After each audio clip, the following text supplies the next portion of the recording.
So Guy, from your perspective, you're either, I mean, you can certainly build on this idea of the personalized experience. I'm totally fascinated by what you guys are doing with the personalized IoT-based P&G experiences. Or if there's another example that's better, please feel free. But where you've seen real success with data at P&G. So we've seen quite a few successes behind our AI, ML, and big data applications. I'll pick two just to really illustrate some constructive disruption. One is what we call neighborhood analytics, which is the ability to really, at a much more micro and precise level, understand our consumers, their shopping behaviors, and their needs. And when we do that by combining various internal and external data sources, we're able to much better serve them in terms of the assortment that shows up when they go in store. We're also able to grow categories because we partner with our retailers to put in the right products that actually will sell in that specific demographic and neighborhood. So that capability has been launched across 24 different markets and is really giving us precision in how we go to market and how we execute with our retail partners.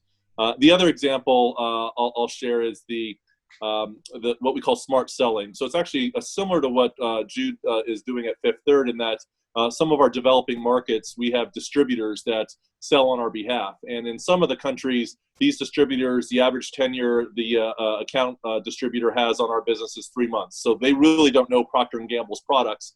And there was some situations where they were just going based on alphabetical order on what brand to sell in first. So Ariel, which is the Tide of Asia and Europe, got a lot of distribution, and Four Pampers didn't get much. So we said there's got to be a smarter way forward. And so we're using our big data and AI ML to essentially do smart selling.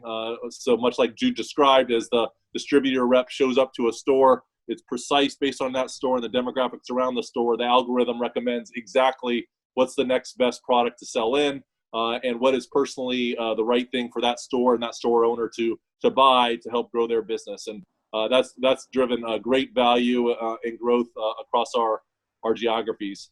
So those are two examples. The IoT example is an emerging one. Sure. We've launched quite a few examples, and we're really looking at how do we personalize in a relevant way.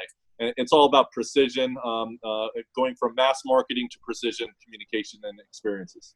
Yeah, and I mean, so while Jude's trying to make the consumer successful in their financial life, Guy, you're really thinking about how to make retailers successful in their changing world and how to break. And I think this idea of the micro-targeted assortment is kind of a brilliant one. And it has this direct benefit to consumers as well, because and we've all experienced this. You show up in the retail environment and the product you're looking for is not there. And it's not because the product doesn't exist. It's because they've sent them to the wrong place. Like, I mean, not the wrong place, but they didn't do good targeting, right? And if it was there, I would buy it. And so that would create a better experience for me, and obviously a better experience for the retailer, and by its extension, a better experience for P&G. So no, I think it's brilliant, and I appreciate you sharing it. Maybe in the last few minutes, if you wouldn't mind, let's throw our minds to the future. And I'm going to put you on the spot and ask you to make a prediction about what you think, where you think we will, as a community of chief data officers and people who are concerned with the use and strategy around data as an asset, where we'll see the biggest progress in terms of the usage of data. You could either think about it in the context of your own organization or more generally, but what are, over the next 5 years, what's the biggest change that you think you'll see in terms of how your organization engages and uses and makes value out of this precious asset of data? Maybe start with you, Jude. Yeah, it's a good question. I mean, I think for me, if I had to kind of gauge something, I think there's that question of, and you talked about kind of how we're doing marketing and targeting. Like, I think the more personal that we're getting, that's where I think I see it continuing to grow. And what I mean by that is there's some interesting companies out there that, I'll give you kind of this, I'll give you the kind of the weird, scary side of it, that they've got some capabilities to go beyond like, geofencing and go to something called geoframing, which is really getting to the point to where on this device, I can't see it on my cell phone, they can get you within 2 or 3 feet of that thing moving around. Hmm. And if you think about that, and I could, liken this to my world of banking or maybe even world of retail, like being able to offer me things based off of not just who I am, but where I am is where I think this could even get to go. Like, if I know that a customer is walking into the bank to do something, maybe because I know that they're literally walking in the bank and I can be there with greeting them and bringing that experience even more personal because of that. I think it goes that far. I think it starts to get to, you've seen marketing kind of go from this, broadcasting, mass audience things down over the years, more and more and more and more. We all sit there and question if, Alexa isn't listening in to us and giving us stuff based on that, or watching what we're searching online and presenting things on Amazon. Like that stuff's fairly real, right? I think that trend gets even more and more personal, and it starts to look at a device level look at, depending on where you are, trying to help your life just get more easy and having to do less to think about what you want to do, but making it happen as you're kind of going through it. And, to be way out there, I think that's a total realistic place that we're going pretty quickly. Like I think within 3 to 5 years, you could very easily do very little from leaving your home by having your phone being able to do most of it. And I think when you do leave, based on where you're going, a lot of ease of what you're doing could happen almost seamlessly, and more so than it does today, just through information, getting to the point of being that smart and being that fast. Because a lot of what machine learning and what we're working on is really about getting to decisions faster, getting to things faster. Mm-hmm. When you think about those decisions turning into outcomes or experiences, that's where it's all going to keep going. It's like, how does my life become so frictionless, right?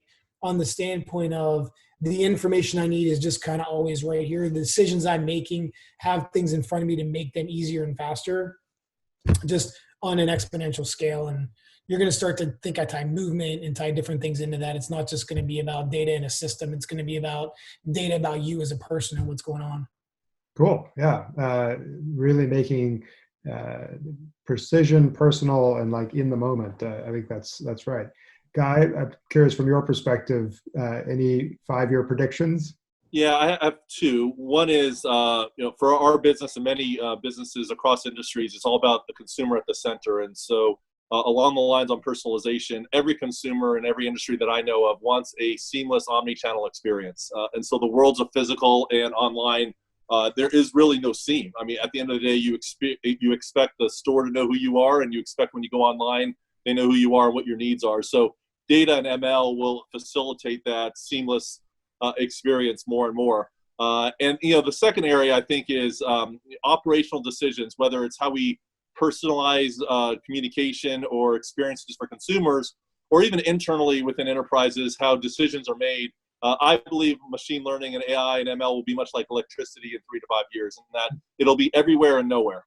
In that we, as professionals, our job is to operationalize these algorithms in ways that almost make it seamless and almost transparent to the decision makers that there's actually real data and ML behind the scenes. And those decisions just become more intelligent by having these capabilities that underlie it. But the decision maker's experience is so seamless that it's not obvious that this technology is behind the scenes. And that, I think, is the next 3-year journey for many companies, including P&G, is operationalizing algorithms and making them so pervasive, so high quality, protecting them with the best cybersecurity and privacy capabilities we have, such that they're so pervasive that it's just the way things operate.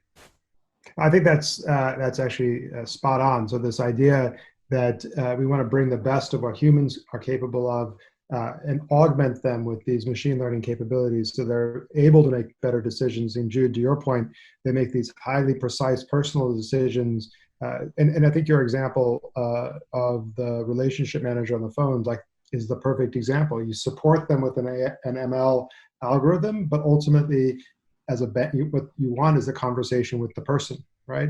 And Guy, to your point, that's exactly this idea of finding real world use cases for machine learning and almost certainly supported by cloud infrastructure that makes that possible. Selfishly from my perspective, that's exactly that we see at Tamer, right? Like if we can apply machine learning algorithms to the challenge of messy data, right? Then we can actually create this clean data infrastructure, which allows both of your organizations to make these visions a reality. So I think we're out of time. I thoroughly enjoyed the conversation and appreciate the time with you and your thoughtful answers. And it was a great conversation.